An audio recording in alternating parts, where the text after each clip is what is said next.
Hello, this is H.G. Bailey, and welcome back to Let's Play Golden Sun Dark Dawn. Since last time, I raised the water level here because, well, I wanted to talk to the NPCs after doing that.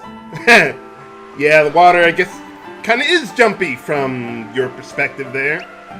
But yeah, so once you lower the water level and then raise it back up again, some of the NPCs around here have a little different dialogue about that. I'm not going to talk to too many, just a few of these guys who talk about stuff. Well, I haven't been in there yet, so no, I don't know. Well, I did get that one chest from the pond there. Oh, yeah, that's what we do. We go into ruins and find stuff that no one wants anymore. I have to make breakfast! Make up your mind! I need to boil a hard-boiled egg. I like hard-boiled eggs, so I generally prefer making like a cheese omelet or something. What do you mean, the Kaocho soldiers? You mean us? I don't know what that kid was talking about. No more mischief for you, kids! Yeah, it was right next to you. Didn't you see it? I don't know. But alright, yeah, I just wanted to show off a little other dialogue. I was originally planning to show that after going through the next area, but I neglected to realize they would have even more dialogue at that point. So I figured, yeah, let's just show this now and then move along. Okay, so down here, we got this pillar that you can move down to get it into the water. I don't want to do that yet, though, because if you do, then to go left here with the raft, the pillar would block it. So you would have to go left, down, left, up, left to get to the same position there, which would cost a whole lot more synergy there. So I figured, let's get the stuff in the back here first, then we'll put the pillar into the water and get that treasure there. Let's see, there's nothing in the pot over there, but I want to go around this way. It's kind of hidden around here. Don't worry about Karis' synergy, she'll have enough. Ooh, hey, nice. Lots of treasure around this place now that we can actually go everywhere. And let's see, if you recall, earlier when I think on the first trip we came to Ayuthe, there was a little genie around here that we couldn't get to. But now that we've activated the alchemy well, or reversed it, we can get this new genie. Pretty good one, too. The Breath Genie. This one restores a little HP to a single target, but the benefit of it is that it has initiative, which means it'll always go first in a round of combat. So you can give it to like a slower character so that they could still contribute something, say, to the last round of a battle or something like that. And then, let's see, move them around like this. I want Fever on Karis, so that way she can finish off enemies that are weak to Mars. I want Breath on Matthew, because he's going to be pretty slow. And I'm giving Tyrell access to the 4 Djinn job class that he has, so he can have a bit more agility there. He gains another synergy, though I don't really care about that. So what I want to do is give the Elven shirt to Tyrell, so that way he can work on his weapon mastery, and then Karis can finish off the enemy with the Fever Genie, because where we're going, all the enemies there are going to be weak to Mars. And if I need a little more damage, I can, wait another round or whatever I need to do. And I also have the Ether Genie on Rief there, so that he could restore Karis' synergy. I'm not even going to bother going back to the end. We'll be fine. I don't really use synergy during random battles that much anyway. And over here, we get the Glittering Tiara. I think it's female exclusive, so we're going to give it to Karis. You can use it as an item in battle to inflict the delusion status on enemies, but I'm mostly interested in it just for the raw defense, and it's free, so I don't have to waste money on vanilla equipment or common equipment there. So let's dive into the Barai Temple. Or sink into the temple, as it were. So yeah, we're going to have a whole bunch of these bowls of water that we can use to raise and lower the water level and everything around here. I'm going to have some puzzles involving them. Nuts. I guess that one soldier was right. He was saying something about, like, treasure hunters looting the place or something. Okay, so let's lower the water level here. And all those, like, brown blocks there, yeah, they float on the water. But there's a pillar over there, and if I pull it to the left and I raise the water level, I could use that to get back to the start from here.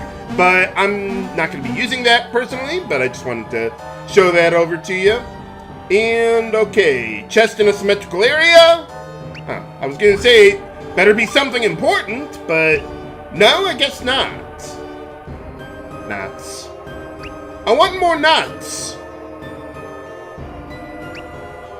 Okay, well, let's see what I can do. Well, there's a chest on the right ledge there, and in order to reach it, I need to move that block to the right, so that way I can raise the water level, and then I can just hop over there to get to it from here. And then we'll lower the water level again, so that way we can keep on going with the dungeon. But that chest has a very important item in it, so I want to make sure to grab that. Where are the enemies around here? I know they're here.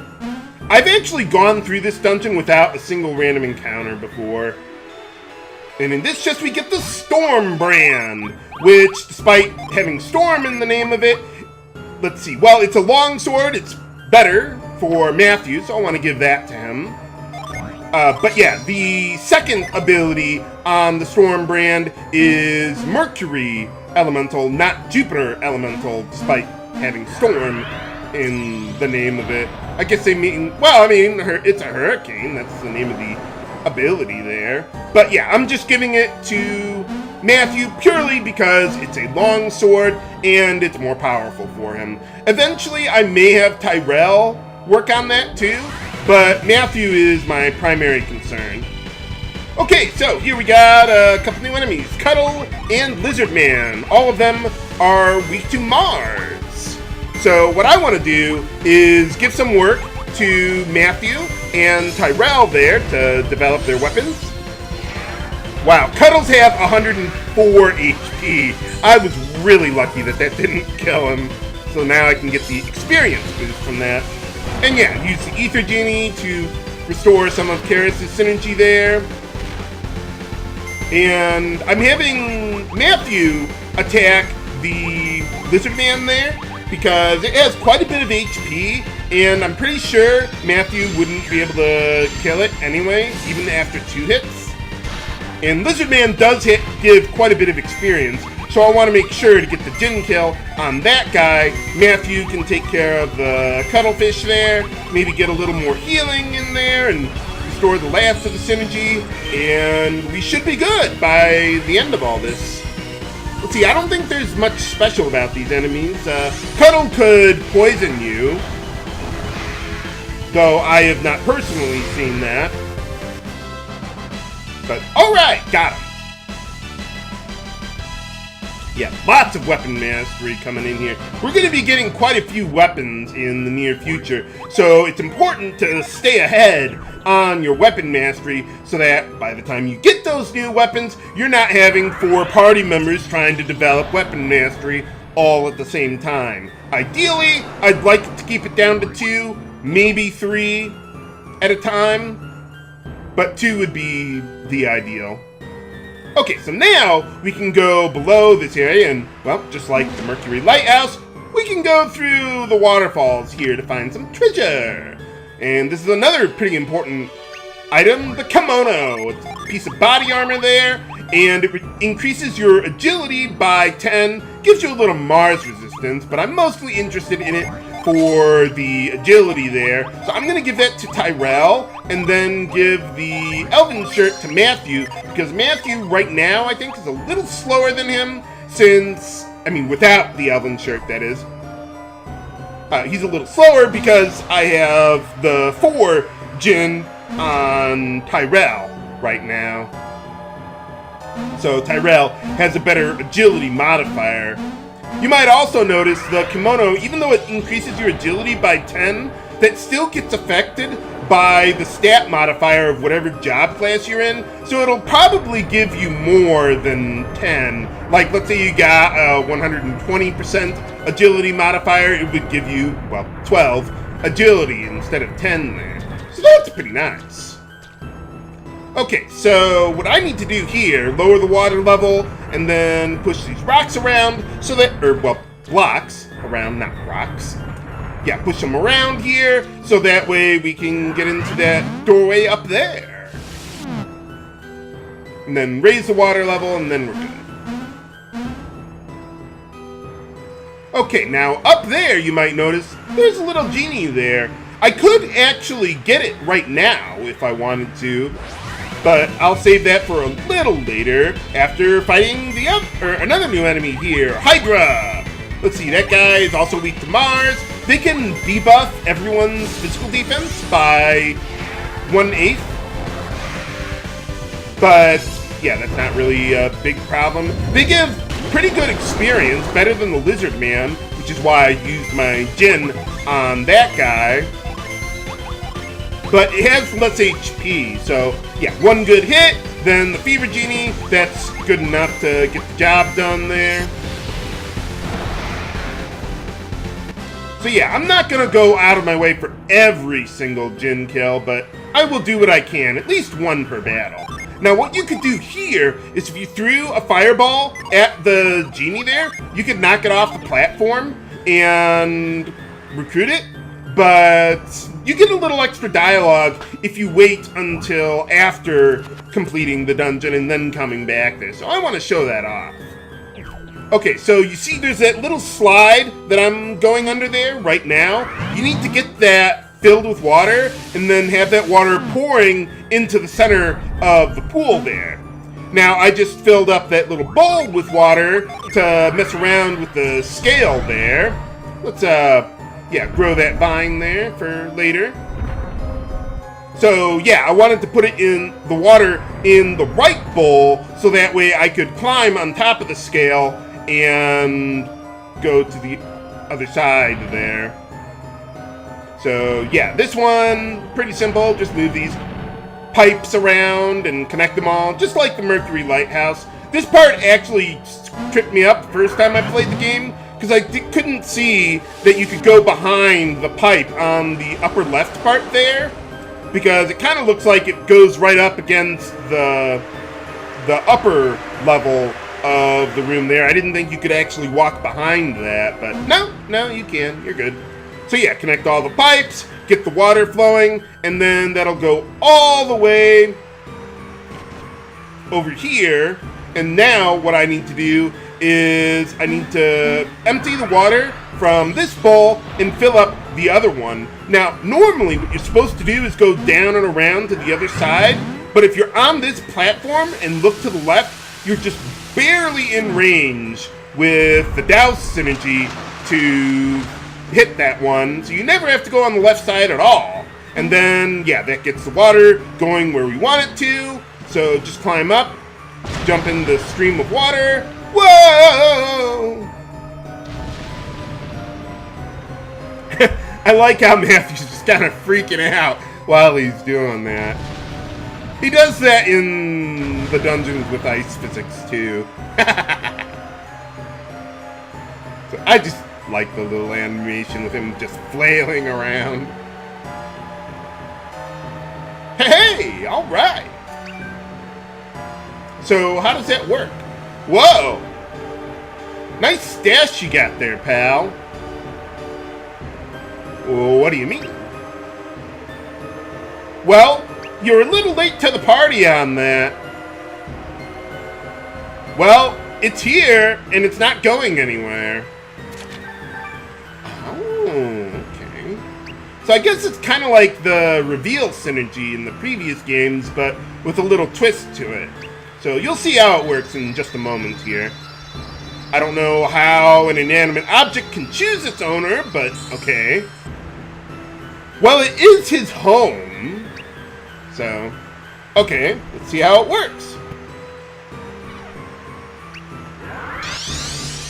Yeah, you use the insight synergy, you get a little picture frame, and it gives you a hint or something about how to interact with whatever is on screen at the moment. In this case, use the whirlwind synergy, and that'll help us get out of here. Hooray! You just got one, Tyrell! Although why it wouldn't choose Rief, I don't know. I mean, I suppose Amiti's father was evidently a very powerful adept, so maybe maybe he inherited his gift. So, alright, so now, yeah, just use the whirlwind like the guy was saying, and we can get out of here. But before actually getting out of here, like using the, retreat synergy there, there's one more thing we can do here and get a little extra dialogue. Yeah, so if you wait until now to collect this genie, we get a little extra dialogue here. So, yeah, that's how you're supposed to know what to do other than, like, trial and error or something. So, Tyrell, work your magic. Shove a fireball up its ass. Set your ass on fire. And then, yeah, lower the water just a little more. So that way we can get down there, and it's trapped. And I'm going to save just in case I screw this one up. Not so much because the genie can't run away. No, so don't worry about that. But I don't want to, like, accidentally kill it before I get the Djinn kill, or the rainbow kill, as it were. So that way I can get the extra experience. Always get extra experience, or go for the rainbow kill on bosses, or Djinn, or mimics, or anything that's a fixed encounter that you can't repeat, because those guys usually have a lot more experience than regular enemies do. Now, unfortunately, I can't guarantee that Karis would act after Matthew and Tyrell there, so that's why I waited until the third round to use Fever there. Let's heal up, and then I think we'll all be up to full. Or Karis could act before Tyrell. Why not? You see, that's why I didn't do it in the previous round there, because Tyrell's just a little bit too slow at this point. This will change when I get enough Djinn, but for now, we'll do what we can.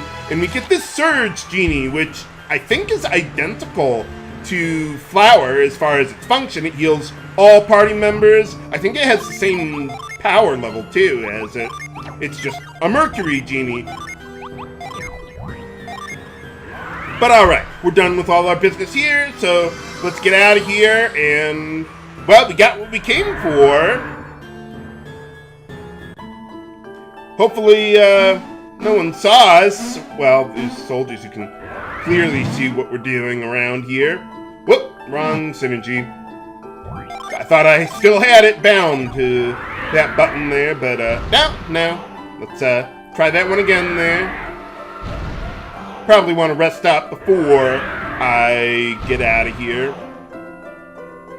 Well, before I fully leave the area. Yeah, you can't go to the, southern or western part of the pond from here. So it's not like you could bypass all this to get out of here. No. At least not without a glitch or something like the retreat glitch in the previous games. I don't know if that works here still, but yeah, we got what we came for. We don't need you anymore. You're useless to me. Oh, yeah, so we are.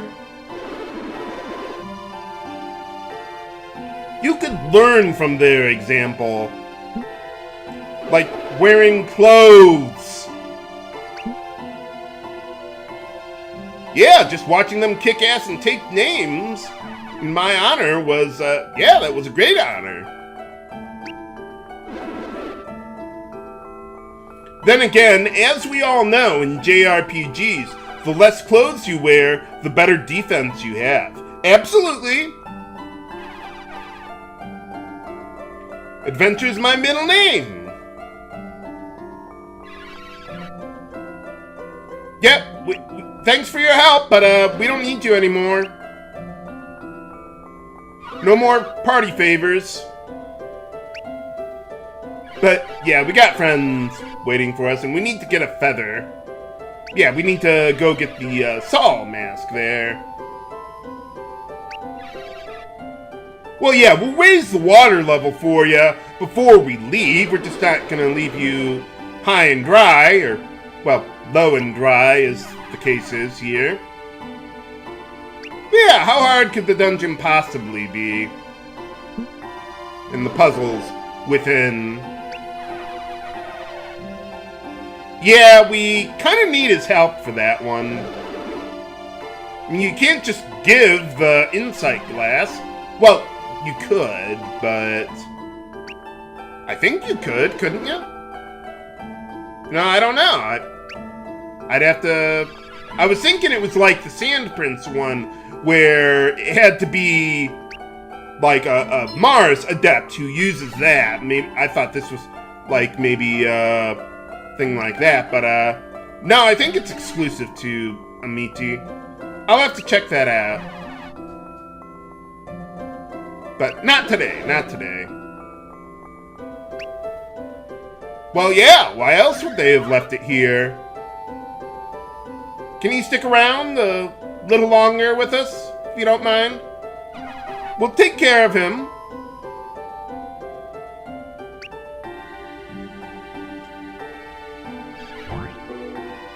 Oh. I guess he's speechless. Yeah, absolutely. The needs of the many outweigh the needs of the few.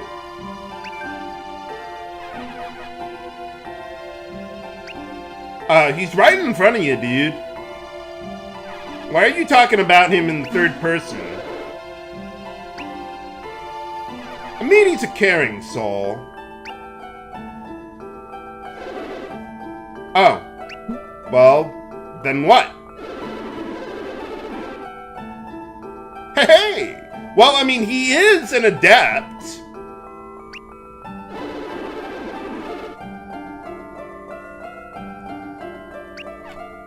Well, do you have any combat training? You gotta know how to protect yourself and all that. Or you could just learn from our example.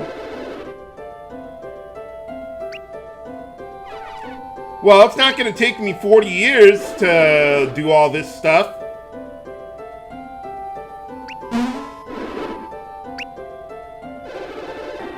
Hey, alright. So yeah, now we could actually leave the city, although you can't use retreat to get out of here, but that area where I showed her off before, yeah, the guards will let us pass now.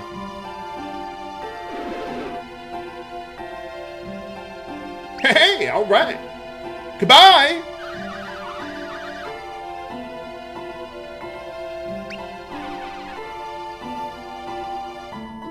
Well, I guess we'll never know.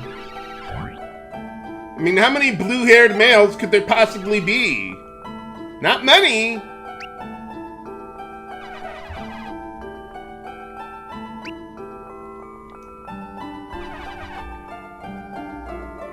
Oh. Well, he'll be fine, I'm sure.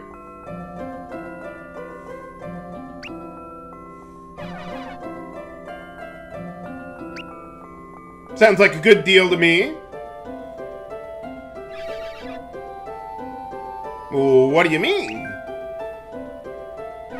Well, we are gonna go over the mountains. It could be cold up there.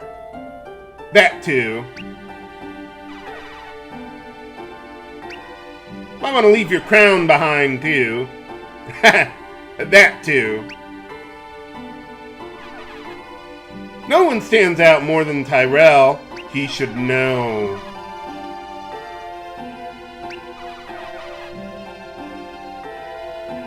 Oh, yeah, I've already been there, so I know how to get out of here. So, are we gonna... Yeah, I was just about to say, are we gonna, you know, turn the well back on and everything, or what? Maybe we should teach someone how to turn this thing on and off, or leave the sandprint stone with them, or make a copy or something, so they can raise the water or lower it whenever they want.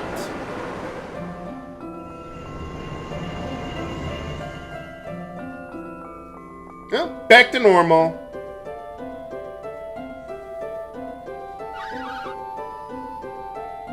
Good for them. Now they won't... What is it? Yeah, they won't die of thirst.